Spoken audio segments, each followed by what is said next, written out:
Hello दोस्तों, स्वागत है आप सभी लोगों का राजस्थान एकेडमी पर। मैं प्रवीण सिंह आप सभी लोगों के साथ में। जैसा कि आप सभी लोग जानते हैं, लगातार एनवीएस लैब अटेंडेंट की भर्ती प्रतियोगी परीक्षा के लिए साइंस की जो सब्जेक्ट है, यानी आपके जो सब्जेक्ट स्पेसिफिक नॉलेज वाला पोर्शन है, उसकी क्लासेस लेकर के आ रहा हूं। और इसके अंतर्गत हमने सबसे पहले शुरू किया है फिजिक्स के पोर्शन को। और जैसा कि आप सभी लोग पूछ रहे हैं बार बार कि सर जो है आप कोर्स करवाएंगे, तो देखिए दोस्तों, आप लोगों को कंप्लीट कोर्स जो है मैं यूट्यूब पर करवाऊंगा। अगर नहीं करवाऊंगा, कभी ऐसा हुआ कि मुझे पैसे लेने की जरूरत पड़ रही है, तो मैं आपको बता दूंगा। आप क्यों मतलब जो है एक टेंशन ले रहे हो या चिंता में आ गए हो कि सर पता नहीं क्या हो। आपको जब बोला जाए, देखो अभी आप कह रहे हो कि सर पेड कोर्स लाओ, पेड कोर्स लाओ। जब मैं फ्री देने को तैयार हूं तो आप फ्री में पढ़ो ना, क्या दिक्कत है? मेरे को पैसे चाहिए होंगे मैं बता दूंगा, आप दे देना, तब मैं कहाँ मना कर रहा हूँ, है? ठीक है ना। ऐसा मैं थोड़ी कह रहा हूँ कि मैं अंबानी जो भाई साहब मैं पैसे लूंगा ही नहीं, है? मैंने ये तो कहा ही नहीं है। और जब जरूरत पड़ी तो ले लेंगे, नहीं पड़ी तो नहीं लेंगे। आप चिंता मत करिए, आप पढ़ाई पर फोकस करिए। और एक कुछ कह रहे हैं कि सर हमने कभी रीजनिंग और जो है हिंदी इंग्लिश पढ़ी ही नहीं है, क्या हम इसका फॉर्म भर सकते हैं? तो भाई जो चीज नहीं पढ़ी वो पढ़ कर ही तो एग्जाम की तैयारी की जाती है। अब सब चीजें तुमने पढ़ रखी होती तो तुम्हारा सिलेक्शन नहीं होता क्या, है? इन चीजों को भी तो थोड़ा समझो। तो ऐसी चीजें जो है आप टेंशन मत लीजिए। और ये रीजनिंग है, मैथ्स है, हिंदी है, इंग्लिश है, ये कॉमन सब्जेक्ट है। तैयार करो, थोड़ा बहुत पढ़िए उसके अंदर। और सब्जेक्ट स्पेसिफिक नॉलेज 60 नंबर का जो है वो मैं कवर करवा दूंगा, उसमें आपको कहीं भटकाव की जरूरत नहीं है। और रीजनिंग वगैरह जो है उसके लिए थोड़ा बहुत इधर उधर से, यार बहुत सारे चैनल है, पढ़ो भाई, है? हमारी तरह कई लोगों में पढ़ रहा है, ऐसा थोड़ी है मैं ही भारत में पढ़ा रहा हूँ जो है। और भी बहुत सारे टीचर है, आप उनसे पढ़िए, रीजनिंग पढ़ लीजिए। और प्रीवियस ईयर के पेपर मैंने आपको प्रोवाइड करवा दिए, उससे समझ जाइए कि कौन सा क्वेश्चन पढ़ना है। और फिर भी आप चाहते हैं तो मैं बता दूंगा कि रीजनिंग में कौन सा टॉपिक पढ़े, जीके में कौन सा पढ़े, हिंदी में कौन सा पढ़े, इंग्लिश में कौन सा पढ़े, ये भी बता दूंगा बस। ठीक है, इसका भी एक वीडियो मैं लेकर आ जाऊंगा। आपकी अगर ये चिंता है तो इसको भी मैं दूर कर दूंगा। हम लोग बात कर रहे थे फिजिक्स के अंदर हमारे मोशन और रेस्ट की जो अवस्थाएं हैं उनके बारे में, और उसके अंतर्गत हम पढ़ते पढ़ते अब आगे बढ़े थे। और हमने शब्दावलियां जो थी वो समझी थी। उसके बाद जो गति के 3 समीकरण हैं उनको अपन ने समझा था, और वो समीकरण अपन ने लिखे थे। और जो है आज अपन पढ़ने वाले हैं न्यूटन के गति के जो नियम हैं उनके बारे में और उसके उदाहरण के बारे में। और कुछ विद्यार्थी क्या है कि कई सारी चीजें, छोटी छोटी चीजें जानते हैं, तो वो लोग जो है ये सोचते हैं कि हम इतना फास्ट ये कर लेते वो कर लेते। मुझे पता है, कल एक जो मैंने न्यूमेरिकल करवाया, ये वाला कहाँ गया वो न्यूमेरिकल, ये वाला।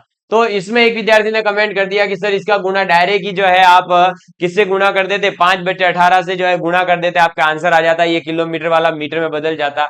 हाँ भाई, ये किया जा सकता है, लेकिन मैं अभी ये सोच रहा हूं कि मेरे जो जिनको पढ़ाना है उनको कुछ नहीं आता है, उनको बिल्कुल बेसिक से चीजें उठाकर लेकर जानी है। कन्वर्जन मैंने बोला है कि मैं पढ़ाऊंगा तो आगे बता दूंगा आपको, है ना? तो आप अभी चिंता नहीं करें। हाँ, जिनको ये चीजें आती है वेल एंड गुड है, बहुत बढ़िया बात है ना? चलिए, अब हम बात करते हैं न्यूटन के गति के जो नियम है उनके बारे में। कल अपन ने पढ़ी थी समीकरण, आज अपन पढ़ रहे हैं, हेडिंग डालिएगा, न्यूटन के गति के नियम। यानी कि अपन पढ़ने जा रहे हैं आपके लॉ ऑफ मोशन के बारे में, जिसे अपन कहते हैं NLM, Newton's law of motion, यानी कि न्यूटन के गति के नियम। अब न्यूटन नामक वैज्ञानिक जो है उन्हीं के द्वारा ये पूरी की पूरी जो मैकेनिक्स आप पढ़ने वाले हो, मैकेनिक्स मतलब आपके, आप आगे अभी देखोगे, हम बात करेंगे सर्कुलर मोशन की, हमारे वृत्तीय गति की, मतलब फिर हम पढ़ेंगे घूर्णन गति के बारे में, हम पढ़ेंगे अभी जो पढ़ रहे हैं गति की अवस्थाओं के बारे में, प्रोजेक्टाइल के बारे में, इन सभी के बारे में। इसी पोर्शन को कहा जाता है मैकेनिक्स, जिसके अंदर हम चलती हुई चीजों की थोड़ी बहुत स्टडी करने वाले हैं। उसका जो पूरा का पूरा, जो ये पूरा का पूरा प्रोसेस पढ़ रहे हैं, ये जो सब कुछ दिया गया है, ये जो नियम वगैरह ये सब, ये किसने दिए हैं? तो फिजिक्स के अंदर न्यूटन नामक एक वैज्ञानिक हुए थे, आइजैक न्यूटन जिन्हें कहा जाता है, उन्होंने दिए थे। और ये जो न्यूटन की गति के नियम है, ये आइजैक न्यूटन के द्वारा 1687 के अंदर जो है इनकी एक पुस्तक निकाली गई थी, प्रिंसिपिया। कौन सी पुस्तक थी? प्रिंसिपिया। उस प्रिंसिपिया पुस्तक के अंदर उन्होंने जो है गति के 3 नियम दिए थे। कितने नियम दिए थे? 3 नियम दिए थे, जिन्हें हम कहते हैं गति का प्रथम नियम, गति का द्वितीय नियम और गति का तृतीय नियम। आपको बता दूं, गति के प्रथम नियम, द्वितीय नियम या तृतीय नियम में से एक क्वेश्चन आपको देखने को जरूर एग्जाम के अंदर मिलता है। और बड़ी अच्छी बात यह है कि आपसे नियम नहीं पूछता ये। तो क्या पूछेगा सर ये? अरे नियम तो थ्योरी है, वो तो हर कोई याद कर लेता है। इसके उदाहरण पूछता है और उदाहरण देकर के कहता है कि बताइए निम्नलिखित में से यह कौन से नियम का उदाहरण है, या इसमें कौन सा नियम लग रहा है। इस प्रकार का क्वेश्चन आपको एग्जाम में देखने को मिलेगा। ठीक है, तो हम बात करते हैं अपने किसके बारे में, न्यूटन के गति के नियम के बारे में। तो ये मैंने आपको बता दिया कि ये न्यूटन महोदय के द्वारा इनकी एक पुस्तक थी, और उस पुस्तक का नाम क्या है? तो वो पुस्तक थी प्रिंसिपिया। ठीक है, इस प्रिंसिपिया के अंदर इन्होंने ये कब दिया था? तो ये 1687 के अंदर ये नियम दिए थे। ये ईयर वगैरह कोई नहीं पूछता है, हो सकता है कई बार जो है नहीं पूछा है, लेकिन बुक का नाम आपसे एक दो छोटे छोटे एग्जाम में पूछ लिया गया था, तो आप याद कर लेना। अब इन्होंने कितने नियम दिए हैं? तो इन्होंने 3 नियम दिए। कितने नियम दिए? 3 नियम दिए। ये चीज आप लिख लीजिए। ठीक है, अब इन्होंने जो 3 नियम दिए हैं उनके बारे में अपन बात करते हैं। एक सेकंड, क्या आ गया? चलिए, तो अब हम बात करते हैं न्यूटन का। लिखेंगे आप प्रथम नियम। क्या लिखेंगे अपन? प्रथम नियम, first law of motion. Clear? तो पहले नियम को अपन जानेंगे कि प्रथम नियम क्या कहता है।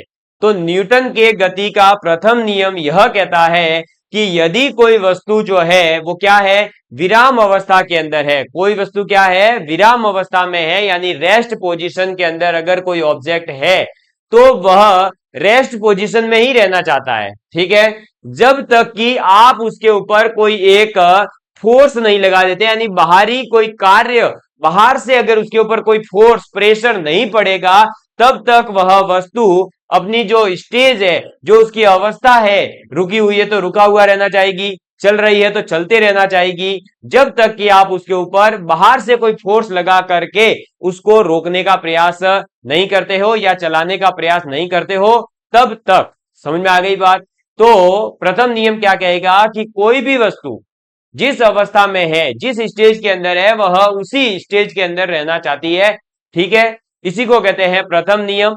और इसमें जो है अपन इसके उदाहरण देखें तो आप देखेंगे कि जैसे बस में आप बैठे हुए थे, अब बस जैसे ही रुकी हुई थी तो आप एकदम बैठे हैं शांति से, कोई दिक्कत नहीं, लेकिन जैसे ही बस चलती है तो आप पीछे की तरफ जाते हैं, वो झटका जो लगा आप पीछे की जो गए, उसी का एक एग्जाम्पल क्या है? तो प्रथम नियम का वो एक उदाहरण हो जाएगा। ऐसे ही बाइक पर भी कई बार होता है कि जैसे बाइक जा रही थी एकदम से आगे गाड़ी आई, ब्रेक मारते हैं, ब्रेक मारते ही जो पीछे वाला होता है वो आगे वाले के टकराता है। वो क्यों टकराया? ये सब प्रथम नियम के उदाहरण है। तो अब हम जो है पहले इसका नियम लिख लेते हैं, फिर इसके उदाहरण लिखेंगे और इससे रिलेटेड इंपॉर्टेंट पॉइंट लिखेंगे।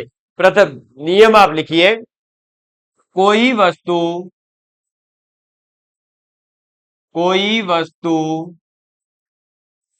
कोई वस्तु विराम की अवस्था में है, विराम की अवस्था में है।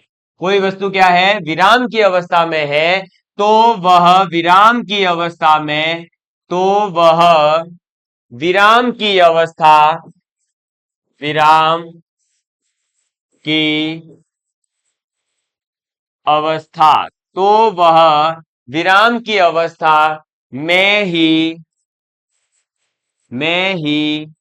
रहेगी। ठीक है, तो वो क्या करेगी? विराम की अवस्था में ही रहेगी। और और यदि वह गति अवस्था में, गति अवस्था में है, गति अवस्था में है, तो वह गति अवस्था, गति अवस्था में ही रहेगी।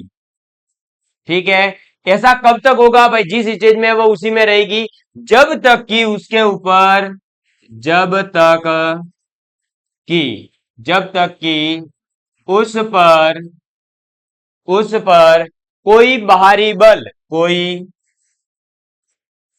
कोई बाहरी बल लगाकर लगाकर उसकी अवस्था उसकी अवस्था में परिवर्तन उसकी अवस्था में परिवर्तन न किया जाए। समझ में आ गई बात? तो ये है आपका प्रथम नियम। अब हो सकता है कि सीधे सीधे ये जो है इतना स्टेटमेंट, अब ये तो मैंने बोर्ड पे लिखा है इसलिए इतना बड़ा हो रहा है, आप अपनी कॉपी में लिखोगे तो ये 2 लाइन का स्टेटमेंट है, और जब एग्जाम के अंदर ये प्रिंट होकर के आता है तब तो मुश्किल से जो है आपको ये 1-2 लाइनों के अंदर ही मिल जाता है। समझ में आ गई बात? ठीक है, तो ये आपको एग्जाम के अंदर डायरेक्ट स्टेटमेंट भी मिल सकता है। अब हो सकता है देखो कुछ विद्यार्थी जो है अलग अलग प्रवृत्ति के आते हैं, कह सकता है कि सर जो है इतनी थ्योरी लिखवाओगे तो कब जाएगा टाइम, पीपीटी लेकर आओ। आपका अपना नजरिया है, आपको पढ़ना है, तो मैं अपने इसी तरीके से पढ़ाता हूं क्योंकि मेरा टारगेट है कि मैं विद्यार्थियों को पढ़ाऊं। यहां पर आकर के पीपीटी के माध्यम से केवल जो है रट्टाफिकेशन या फिर जो बता दिया कि हाँ ये लिख लो और वो नहीं चलेगा। मैं अपने तरीके से पढ़ाता हूं, अपने तरीके से ही पढ़ाऊंगा। अब इसके अंदर कुछ चीजें हैं वो नोट डाउन कर लीजिए। पहला पॉइंट, ये इसलिए बताना पड़ता है क्योंकि फिर बाद में आप कमेंट करो तो उससे बढ़िया है मैं पहले ही क्लियर कर दूं। आगे लिखेंगे सभी वस्तुएं, नेक्स्ट पॉइंट है सभी वस्तुएं अपनी प्रारंभिक सभी वस्तुएं अपनी प्रारंभिक अवस्था को प्रारंभिक अवस्था को बनाए रखना चाहती है, को बनाए रखना चाहती है। ठीक है, तो ये याद रखना कि सभी वस्तुएं जो होती है वो अपनी प्रारंभिक जो भी अवस्था है उसको बनाए रखना चाहती है। दूसरा आप लिखेंगे कि वस्तु की प्रारंभिक अवस्था वस्तु की प्रारंभिक अवस्था वस्तु की प्रारंभिक अवस्था में अपने प्रारंभिक अवस्था में अपने क्या करेगी, अपने आप परिवर्तन नहीं होने की जो प्रवृत्ति है भाई इसके अंदर देखो, क्या इसकी अवस्था में अपने आप परिवर्तन आ रहा है? नहीं। अवस्था में परिवर्तन लाने के लिए आपको बाहरी एक बल लगाना पड़ता है, बाहरी एक कारक लाना पड़ता है। तो जो वस्तु है उसकी प्रारंभिक अवस्था में अपने आप परिवर्तन अपने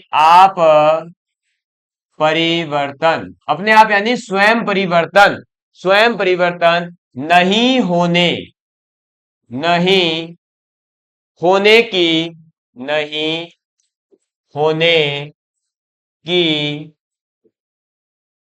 प्रवृत्ति, जो ये अपने आप नहीं हो रहा है, इस प्रवृत्ति को अपन क्या कहेंगे? तो इस प्रवृत्ति को जड़त्व कहते हैं। क्या कहते हैं? जड़त्व कहते हैं। क्लियर? समझ में आ गई बात? तो आपसे यह भी पूछा जा सकता है कि जड़त्व क्या है? इसे इंग्लिश में इनर्सिया कहते हैं। जड़त्व का मतलब है इनर्सिया। कोई भी ऑब्जेक्ट जो है वो अपनी जो भी उसकी इनिशियल स्टेज है उसके अंदर चेंज करना नहीं चाहती है। उसके अंदर चेंज करने के लिए आपको एक एक्सटर्नल फोर्स की जरूरत होती है, एक एक्सटर्नल फैक्टर की रिक्वायरमेंट होती है। तो ये जो अपनी इनिशियल स्टेज है उसके अंदर जो ये चेंज नहीं कर रहे हैं, अपनी इनिशियल स्टेज के अंदर ये खुद से जो चेंज नहीं कर पाते हैं, इसी को अपन क्या कहते हैं? इनर्सिया कहते हैं उस ऑब्जेक्ट का। समझ में आ गई बात? चलो, इसीलिए इस नियम को आपको मैं ये कह दूं पहले ही कि आप न्यूटन के नियम कितनी बार पढ़ चुके हो भले, लेकिन आज जितना डिटेल में पढ़ोगे इतना कहीं नहीं पढ़ा होगा। इस नियम को जड़त्व का नियम भी कहते हैं, यानी लॉ ऑफ इनर्सिया। जड़त्व का नियम भी कहते हैं। तो लॉ ऑफ इनर्सिया किसे कहा जाता है? न्यूटन का जो फर्स्ट लॉ है उसी को कहा जाता है। इसके बाद नेक्स्ट आप लिखेंगे कि जो ये प्रथम नियम है, जो फर्स्ट लॉ है, यहीं से प्रथम नियम लिखेंगे। प्रथम नियम ने ही ने ही बल की परिभाषा यानी डेफिनेशन ऑफ फोर्स जो है वो किसने दी थी? तो डेफिनेशन ऑफ फोर्स जो है वो प्रथम नियम जो न्यूटन का प्रथम लॉ है, फर्स्ट लॉ है, वहीं से आई है। तो बल की परिभाषा दी। अब ये क्वेश्चन कई बार आ चुका है कि definition of force will be given by which law of Newton, यानी न्यूटन के कौन से नियम ने बल की परिभाषा को परिभाषित किया था, डिस्क्राइब किया था। तो जो हमारा न्यूटन के गति का पहला नियम है, प्रथम नियम है, उसी ने बल की परिभाषा अपने को दी थी। ठीक है, चलिए इसके बाद में नेक्स्ट आप लिखेंगे बल अब क्या है, यानी फोर्स क्या होता है। तो अब आप लिखेंगे बल, फोर्स के बारे में लिखेंगे कि बल वह बाहरी कारक है, बल वह बाहरी कारक है। Force is a external factor which, जिसके द्वारा, मैं इंग्लिश मीडियम में भी बताते हुए चल रहा हूं, अब पूरा इंग्लिश तो नहीं बता सकता, जितना मेरी तरफ से होगा मैं कर रहा हूं। जिसके द्वारा किसी वस्तु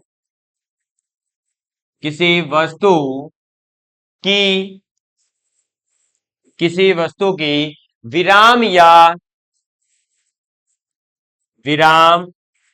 यानी रेस्ट या विराम या गति की अवस्था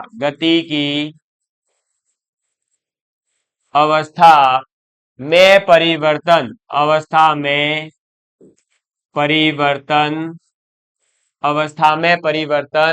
किया जाता है। इसका मतलब क्या हुआ? तो इसका मतलब ये हुआ कि force is a external factor which can change the position of object, यानी कि किसी भी ऑब्जेक्ट की अगर हम स्थिति में परिवर्तन करना चाहते हैं, उसकी जो पोजीशन है, उसकी जो स्टेज है, उसके अंदर परिवर्तन करते हैं, तो वो परिवर्तन जिस फैक्टर की हेल्प से होगा, उसी फैक्टर को, उसी एक्सटर्नल फैक्टर को अपन क्या कहते हैं? बल कहते हैं, फोर्स कहते हैं। तो बल वह एक बाहरी कारक है जिसके द्वारा किसी वस्तु की गति की अवस्था या विराम की जो अवस्था है उसके अंदर परिवर्तन किया जाता है। आप इसको लिख लीजिए। और ये था प्रथम नियम का अभी केवल थ्योरेटिकल पोर्शन, जिसमें आपने केवल अभी प्रथम नियम को समझा है। अब हम प्रथम नियम के जो उदाहरण हैं उनको देखेंगे एक बार। तो जल्दी से इसको नोट डाउन कर लीजिए, फिर अपन आगे की तरफ बढ़ते हैं। मैं भी एक बार चेक कर लेता हूं रिकॉर्डिंग प्रॉपर हो रही है। ओके, सब कुछ सही चल रहा है। जल्दी लिखेंगे फटाफट। चलिए बड़े आगे की तरफ देखिए। अब इसमें बहुत बढ़िया बढ़िया उदाहरण आने वाले हैं। उदाहरण एक से बढ़कर एक लाया हूं मैं, आपको रट्टा मार के जाना है। अगर समझ में आ गया है न्यूटन का प्रथम नियम तो बहुत बढ़िया, वरना इसके उदाहरण तो याद कर ही लेना, आपका काम हो जाएगा। उदाहरण पहला, चलती हुई गाड़ी। भाई गाड़ी चल रही है, कार चल रहा हो, चाहे बाइक हो, चाहे मोटरसाइकिल, चाहे ट्रक, कुछ भी है ना, गाड़ी कोई भी मान लीजिए, वो चल रही है। वो जैसे ही अचानक रुकती है तो पीछे बैठा हुआ जो आदमी है, जो भी यात्री है, वो क्या होगा? आगे की तरफ झुकेगा।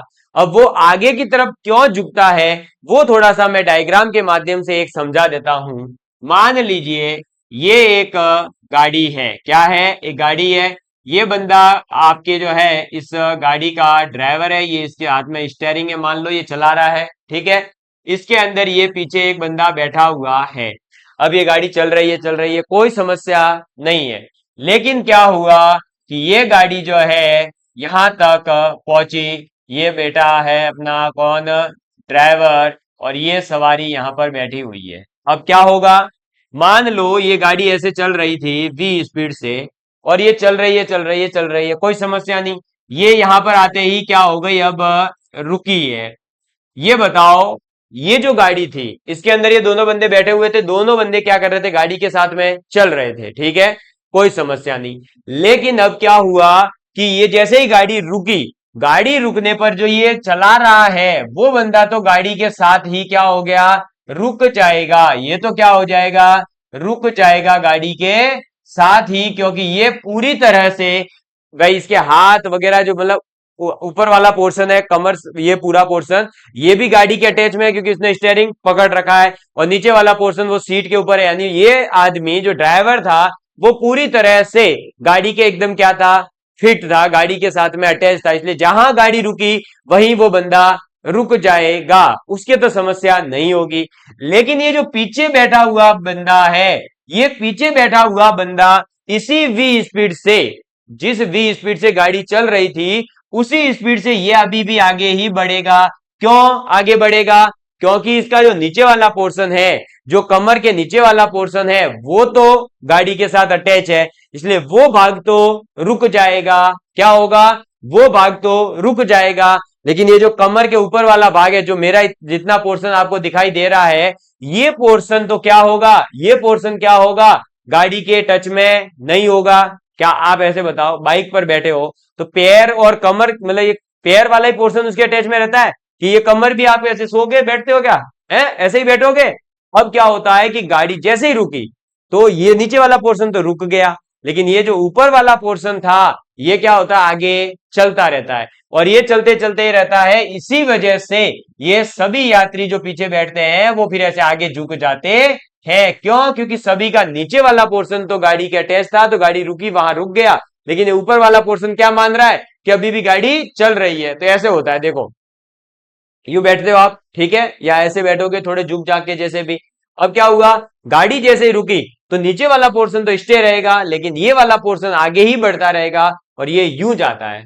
समझ में आ गई बात, क्या होता है, ये यूं आगे झुकता है और फिर टकराते हो, फिर आप पीछे आते हो। तो ये जो आपका नियम है, ये जो आपने उदाहरण समझा कि चलती हुई गाड़ी के अंदर अचानक से रुकने पर यात्री क्या आते हैं, आगे आ जाते हैं।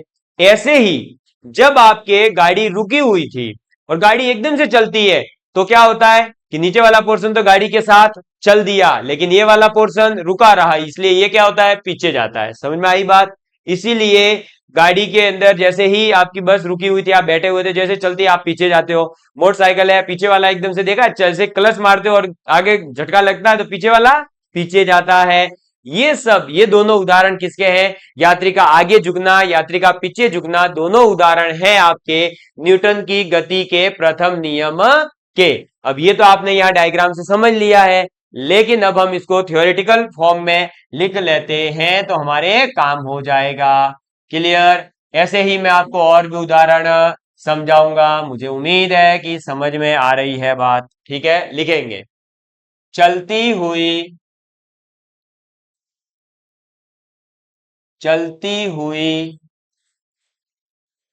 गाड़ी के, अब मैं शॉर्टकट में लिखवा रहा हूं, के रुकने पर यात्री का आगे झुकना। ठीक है, तो चलती हुई गाड़ी के रुकने पर क्या होगा, यात्री का आगे झुकना, व वह रुकी हुई रुकी हुई गाड़ी के रुकी हुई गाड़ी के चलने पर यात्री का यात्री का पीछे की और झुकना। ठीक है, ये दोनों किसके उदाहरण हो गए, प्रथम नियम के उदाहरण हो गए। इसके बाद देखो दूसरा उदाहरण बहुत ही बढ़िया है, इसको पहले लिख लो। हथौड़े हथौड़े को हथौड़े को हत्थे में, यानी जो पकड़ने का होता है ना हथौड़े का भाग, उसमें कसने के लिए, या कुल्हाड़ी वगैरह जिनको कसने के लिए क्या करते हैं, तो कसने के लिए हत्थे को जो है अपन क्या करते हैं, जमीन पर मारते हैं। हत्थे को जमीन पर हत्थे को जमीन पर मारते हैं मारते हैं।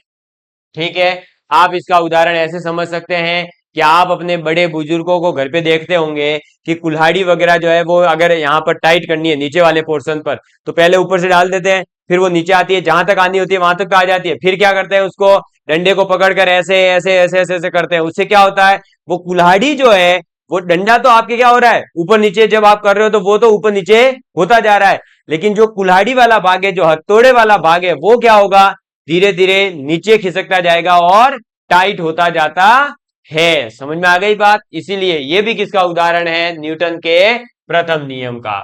इसके बाद तीसरा उदाहरण हम देखेंगे कि कंबल को आप अपने घर पर देखते होंगे, जैसे ही सर्दी आती है तो कंबल बाहर निकाली जाती है, फिर अब जैसे गर्मी आई तो अब क्या करोगे, कंबल को अंदर रखोगे। अब जब आप कंबल को अंदर रखते हो तो उसको धो धुला के रखोगे। अब कंबल को धो धुलाना है, या सोफा सेट अपने घर पर है उनको धोना है, या मोटा गद्दा है उसको धोना है, तो घर वाले क्या करते हैं, लकड़ी लेते हैं एक बढ़िया सी मजबूत, और उसे दे दमादम दे दमादम दे दमादम दे दमादम क्या कर देते हैं, पीटना शुरू कर देते हैं। जैसे ही पीटना शुरू करते हैं तो उससे क्या होता है, उससे जो डस्ट होता है वो उड़ना शुरू होता है, और जो सोफा सेट है, आपका कंबल है, आपका गद्दा है, वो क्या हो जाता है, साफ हो जाता है। तो सर वो साफ क्यों हुआ, क्योंकि देखिए आप इसको जो है ऐसे समझ सकते हैं कि मान लो ये जो है एक गद्दा है, ठीक है। अब इस गद्दे को क्या होगा, बेचारे को जैसे ही चोट पड़ेगी तो ये गद्दा मान लो ऐसे अंदर सिकुड़ गया, अब क्या हो जाएगा, गद्दा अंदर ऐसे भाई दबेगा ना, ये ऐसे दब गया।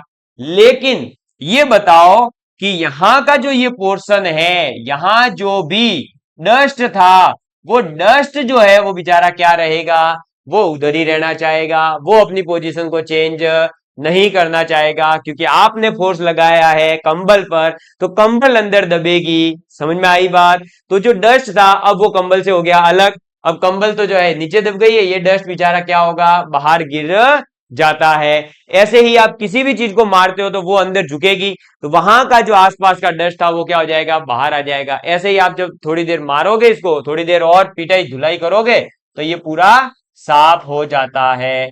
तो ये भी उदाहरण लिख लेंगे कि कंबल को, ब्लैक ले लेते, कंबल को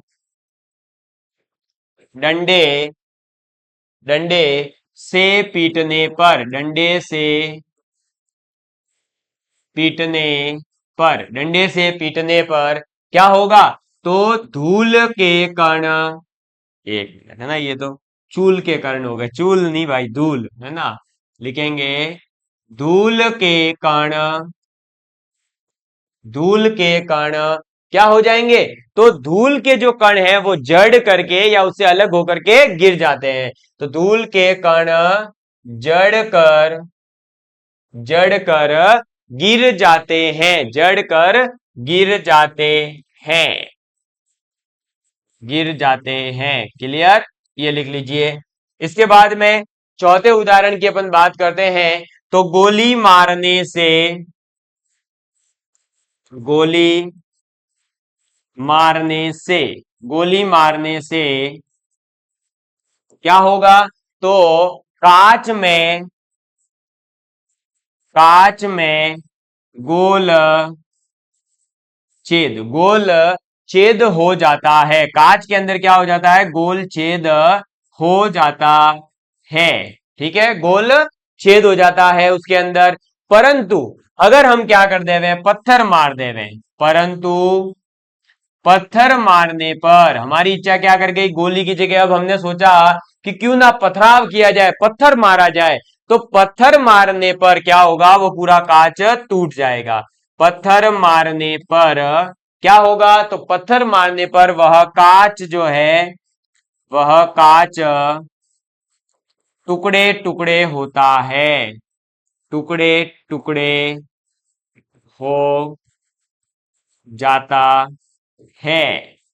क्लियर? अब वो टुकड़े टुकड़े क्यों हो रहा है, क्योंकि बेसिकली क्या होता है कि जब गोली है उसका शेप फिक्स है, और वो जाकर के जैसे ही किसी कांच से टकराएगी तो वो पर्टिकुलर एक एरिया कवर करेगी, मान लो इतना एरिया कवर कर रही है, तो वो यहीं पर फोर्स लगाता है, गोली क्या करेगी, केवल ये जो मैं ब्लैक ब्लैक कर रहा हूं इतने इतने भाग में फोर्स लगाएगी। अब इतने इतने भाग में फोर्स लगाया है तो यही वाला भाग तो टूट करके क्या होगा, अलग होगा, और इसमें से गोली आर पार हो जाएगी। लेकिन जब पत्थर मारा जाता है तो पत्थर का कोई आकार फिक्स होता नहीं, वो जो है जाकर के मान लो ऐसा यूं होकर के, ऐसा पत्थर था, अब वो ऐसे टकराया है तो क्या करेगा, आसपास के पूरे कांच को ही चटका देगा, उसको पूरे को ही तोड़ डालेगा। समझ में आ गई बात। तो ये उदाहरण है जो आप लिख लीजिए जल्दी से, फिर मैं और भी कुछ और एग्जाम्पल है मेरे पास में वो भी लिखवा देता हूं, ठीक है। जल्दी लिखेंगे फटाफट से, अपने पास में और भी उदाहरण है, जल्दी लिखेंगे। चलिए आगे बात करते हैं। अब नेक्स्ट, आपने इसका स्क्रीनशॉट ले लिया होगा। ऐसे ही देखिए, आप देखते होंगे अपने 5वें नंबर पर कि कोई पेड़ है, उसके ऊपर जो है बढ़िया फल पक चुके हैं, आम का पेड़ है उसके ऊपर फल पक चुके हैं, या इमली का पेड़ है वहां पे फल जो है पक चुका था। आप जैसे ही उस पेड़ की टहनी को हिलाते हो तो जो पका हुआ फल होता है वो क्या होता है, नीचे गिरता है। और इसका बेस्ट एग्जांपल, हिलाने से भी बढ़िया, आप टहनी नहीं हिला सको, हो सकता है मेरे जैसे ताकतवर हो तो आप डरते हो कि कहीं टहनी हिलाई न अपना हाथ वाथ टूट गया तो क्या होगा। तो ऐसे में जो है आप इसका एग्जाम सकते हैं, अपने पास में जो पशु पक्षी हैं, है ना, जैसे ही किसी पेड़ के ऊपर पक्षी आकर बैठता है तो जो पका हुआ फल होता है, एकदम पका हुआ, वो क्या होता है, तब का तब नीचे गिर जाता है। कोई पशु है, वो जैसे ही पेड़ से टकराता है तो क्या होता है, पका हुआ जो एकदम फल था वो नीचे गिर जाता है। क्यों, क्योंकि जो आपका पका हुआ फल है उसका जो फोर्स है, फोर्स ऑफ अट्रैक्शन है जो उस पेड़ के साथ में, वो थोड़ा सा कम होगा। भाई पका हुआ फल है तो वो बीट वगैरह पक चुके होंगे तो वो अब क्या होगा, गिरने की तरफ कगार पर ही होता है। और जैसे ही पेड़ को हिलाया जाएगा तो टहनी हिलने पर क्या होगा, टहनी तो पूरी ऐसे ऐसे हिल जाएगी फोर्स लगने पर, लेकिन वो आम या वो जो इमली वो क्या कोशिश करेगी, वो फल क्या कोशिश करेगा कि मैं अपनी पोजीशन में बना रहा हूं, क्योंकि आम के ऊपर फोर्स लग नहीं रहा। तो ऐसे में क्या होता है, वो आम अपनी पोजीशन को बनाए रखने के चक्कर में नीचे गिर जाता है। तो आप लिखेंगे नेक्स्ट एग्जांपल कि पेड़ की टहनियों, पेड़ की टहनियों को को हिलाने से, पेड़ की टहनियों को हिलाने से उससे उससे फल टूट कर अलग हो जाते हैं, फल टूट कर अलग हो जाते हैं। क्या हो जाते हैं, फल टूट करके अलग हो जाते हैं। क्लियर। चलिए तो ये पॉइंट आप लिख लेंगे। इसके बाद में नेक्स्ट अपन लिखते हैं अपना 6 नंबर पर पॉइंट कि भारी वस्तु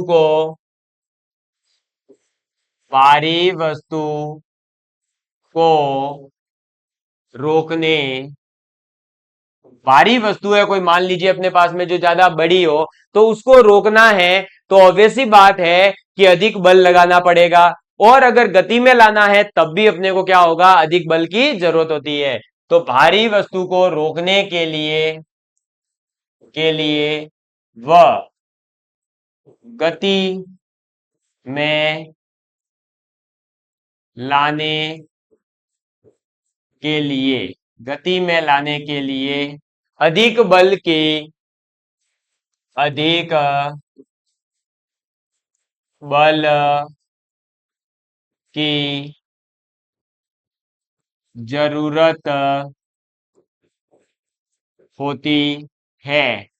ठीक है। इसके अलावा भी और भी उदाहरण लिखे जा सकते हैं बहुत सारे, आप कहीं पर किसी भी पुस्तक में पढ़ेंगे तो और बहुत सारे उदाहरण मिल सकते हैं, इसमें कोई बड़ी बात नहीं है, लेकिन जो कॉन्सेप्ट है मेन वो मैंने आपको समझा दिया। इसके अलावा एक और उदाहरण आता है कि बेसिकली जो आपका भरा हुआ, एक पानी से एक भरा हुआ गिलास ले लीजिए, उसके ऊपर कार्डबोर्ड रखिए, उसके ऊपर 1 रुपए का सिक्का रखिए, आप जैसे कार्डबोर्ड को मारेंगे तो वो सिक्का जो है वो क्या हो जाएगा, पोस्ट कार्ड तो आगे चला जाएगा, लेकिन सिक्का पानी के गिलास में ही गिरता है। तो पानी के गिलास में ही इसलिए गिरा क्योंकि आपने कार्डबोर्ड को फोर्स दिया, तो कार्डबोर्ड आगे गति करके चला गया, लेकिन सिक्का क्या कोशिश करेगा कि सिक्का अपनी पोजीशन बनाए रखे। अपनी पोजीशन बनाए रखने के चक्कर में कार्डबोर्ड जब निकल जाएगा तो उसके पास कोई बेस नहीं था, इसलिए वो सिक्का पानी में गिरता है। ऐसे ही बहुत सारे और भी उदाहरण जो है हम देख सकते हैं, लेकिन मैंने आपको जो इंपॉर्टेंट 6 एग्जाम्पल है वो लिखवा दिए। उसके अलावा आपके एग्जाम में कोई क्वेश्चन आएगा तो वहां अपना जो है कॉन्सेप्ट वाला मेथड लगाना और ऑप्शन टिक करके